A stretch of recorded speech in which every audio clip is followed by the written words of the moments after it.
And next up we have Starred System Misinterpret, book number 1, a post-apocalyptic cultivation LitRPG story, written by Ryan DeRun.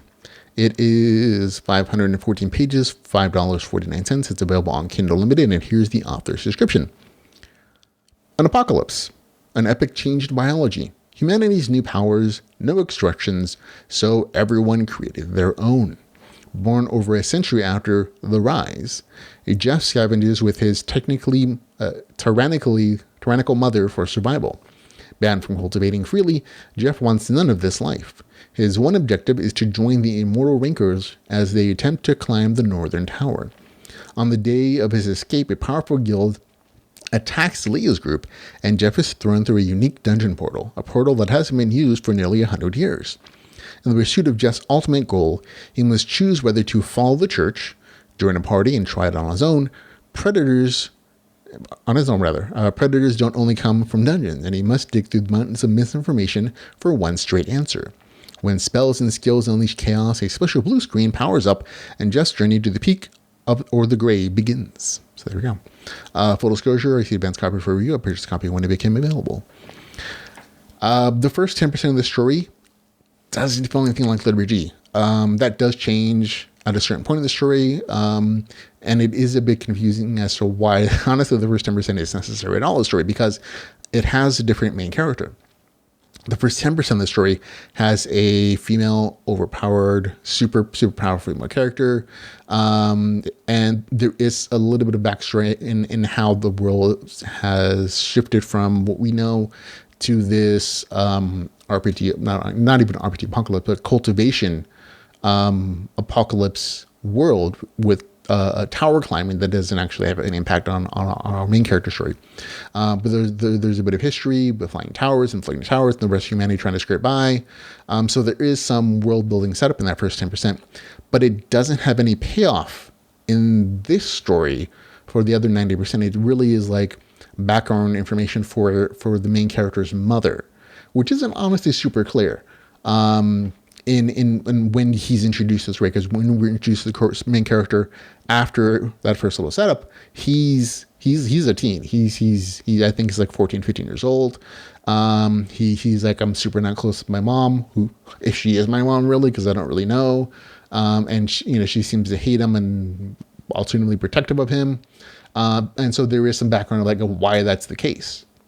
And once you get into the actual main character, who's a teenage kid with pointy ears, who's again been forbidden from cultivation for, it's eventually explained why.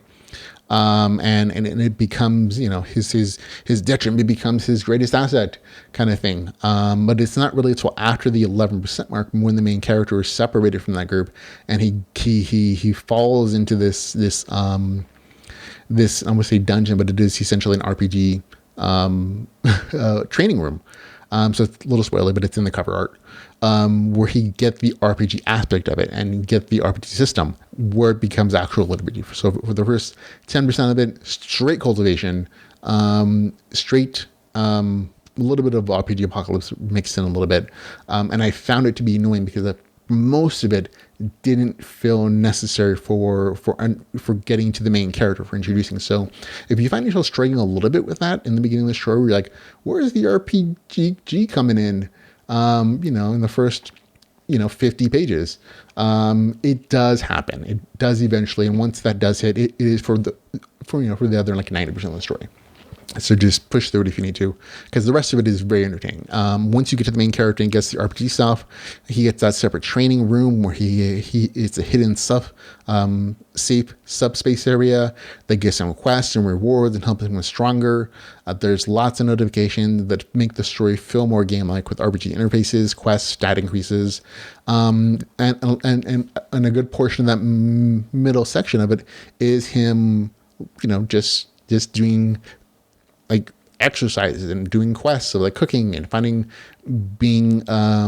growing from this dependent, confused teen to becoming an independent adult to a degree, and learning about the larger world that he's kind of been hidden away from in these survivor enclaves. So he's introduced to like these other people and people that his mother had hidden him away from for an explained reason that's there.